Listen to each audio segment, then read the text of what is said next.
Hi, isa ka din bang Pilipinang nakapangasawa ng isang foreigner o AFAM na tawag nila?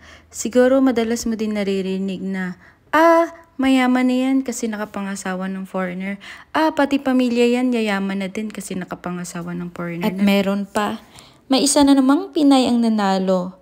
May isa na namang Pinay ang aahon ng buhay sa hirap.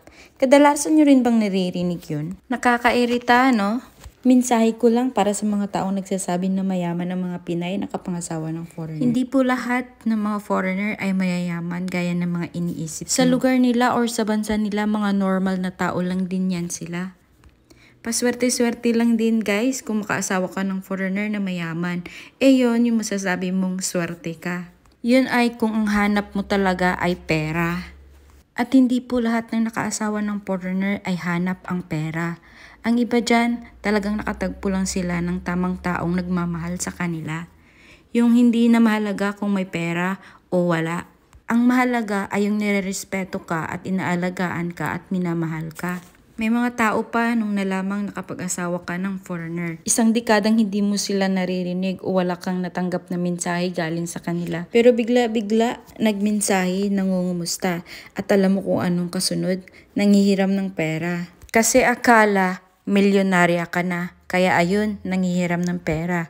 Nung hindi mo pinahiram, kasi wala ka namang maipapahiram, nagalit na at hindi ka na pinapansin at wala na ring mensahe galing sa kanila.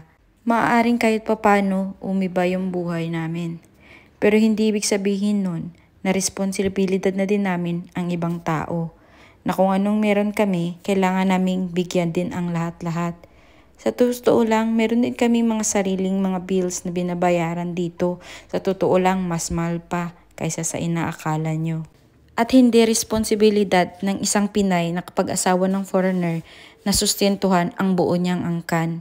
Dahil lang, sa totoo lang, hindi naman yan obligasyon ng asawa nilang foreigner.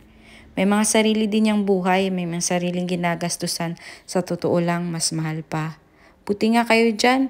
Nakakatulog, yung mga asawa namin minsan, sobrang agang gumising, pumunta lang sa trabaho, mabigyan lang kami ng magandang buhay. Kaya wag niyong isipin na buhay donya or buhay prinsesa lang ang mga Pinay na nakaasawa ng foreigner. Dahil sa totoo lang, naghahanap din kami ng mas sarili naming pagkakakitaan nang hindi ganun nakaasa sa aming mga asawa. Dahil alam natin tayong mga Pilipino, talagang kung anong meron tayo ay nagsishare talaga tayo sa ating mga kapamilya. Swerte na kayo kung naiisip kayo ng kapamilya nyo. Kaya ipagpasalamat nyo na lang kung ang isang pamilya nyo ay gumanda ang buhay dahil sa pag-asawa ng isang foreigner. Kung totoo man. Yun lang. Salamat.